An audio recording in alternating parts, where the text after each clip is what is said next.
Welcome to the Talking Tenancies podcast, brought to you by the Residential Tenancies Authority. I'm your host, Belinda High.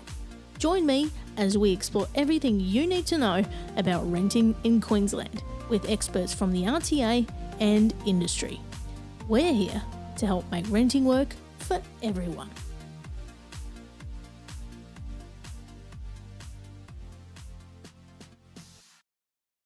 Your tenancy is ended. You've vacated the property, and now it's time to request your bond refund. How quickly you get through the bond refund process, though, can depend on various factors. Joining me today to share some tips to help the process go more smoothly is Marc Fidler. Welcome, Marc. Hello, Belinda. How are you going? Good. Now, can you tell us a bit about yourself and your role at the RTA? Yeah, thanks very much. So I've been with the Residential Tenancies Authority for about 20 years now. Majority of that time has been spent in our contact centre and support team, but for the last 4 or 5 years I've been a part of our education team and doing things such as these podcasts, webinars, and also education around the state. Yes, if there's a question, you'll know the answer to it after these 20 years with us. So thank you for joining us today. Now, we're talking about bond refunds, and I understand you're going to share some tips for tenants to help the refund process go more smoothly and efficiently.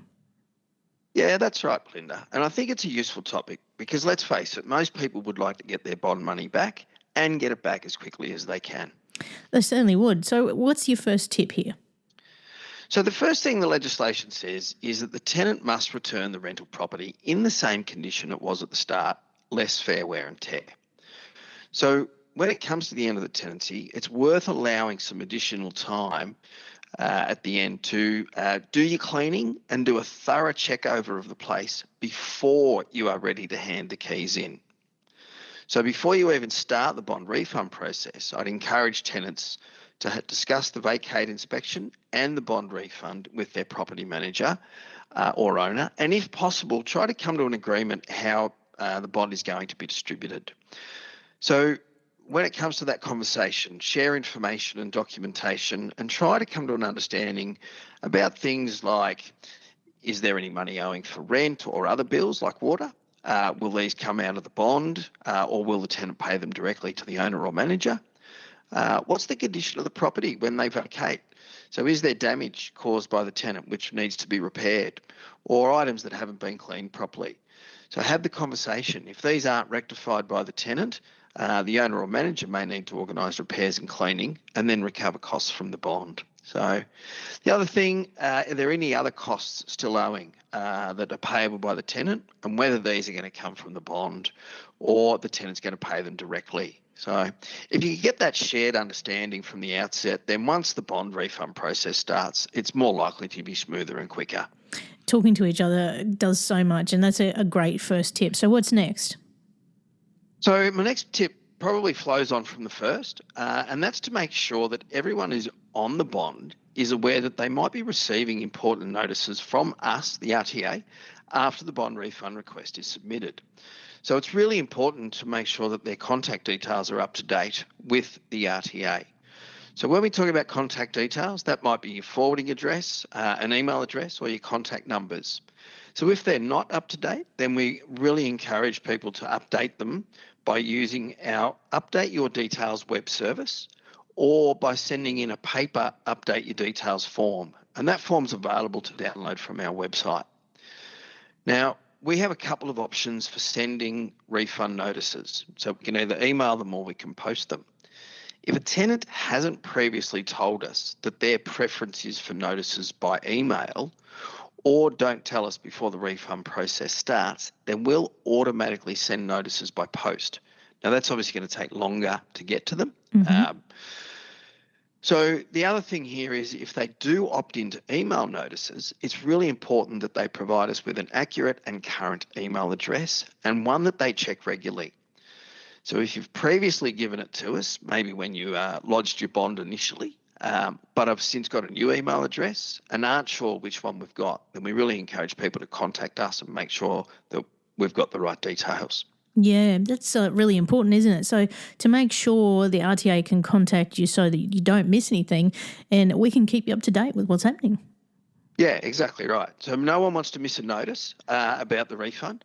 And more importantly, they don't want to miss the opportunity to let us know whether they agree or disagree with the way that the bond, the claim that's been put in and how the bond's going to be distributed. Agreed. So is there any other information that a tenant should make sure that they update with the RTA to help the bond refund process go more smoothly? Yeah, there is. So the tenant should, along with those contact details, also make sure that we've got correct and accurate bank details.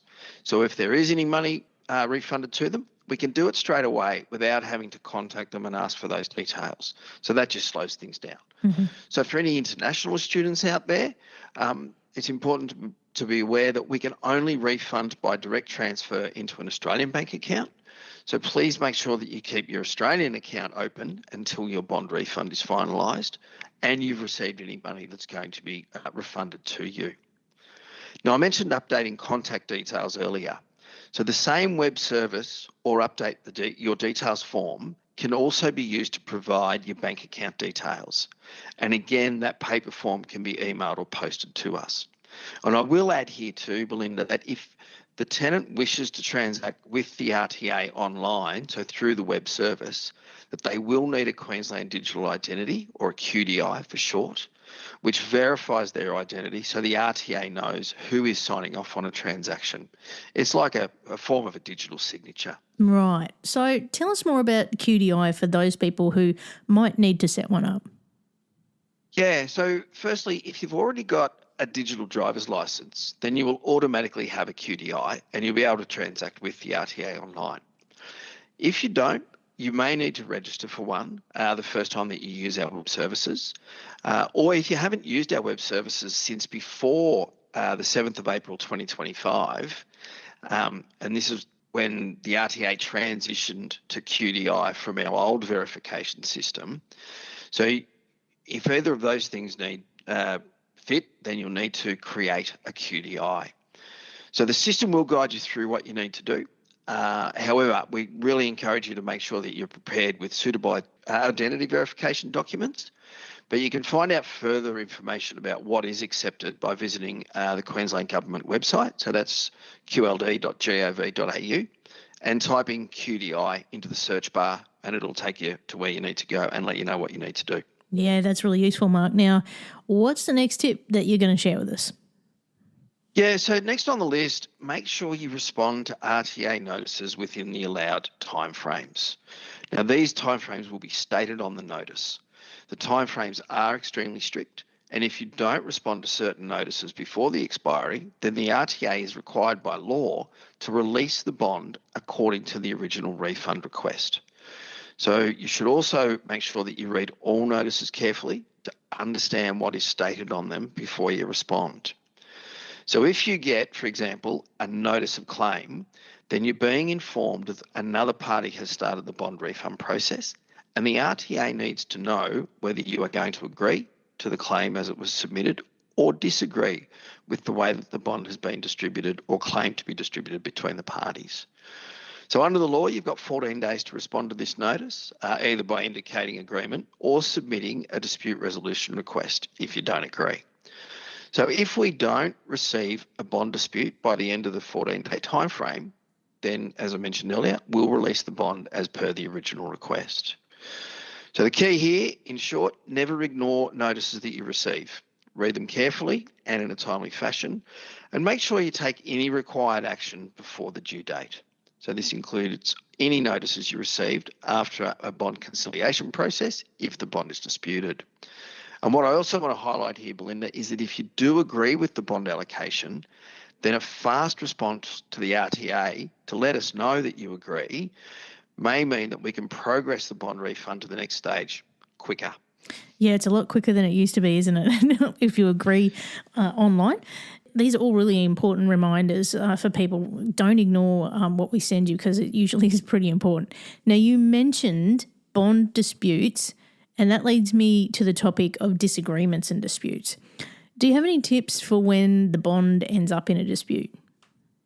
Yeah, I certainly do. Look, first and foremost, communicate in a timely manner with your property manager or owner if there's a disagreement.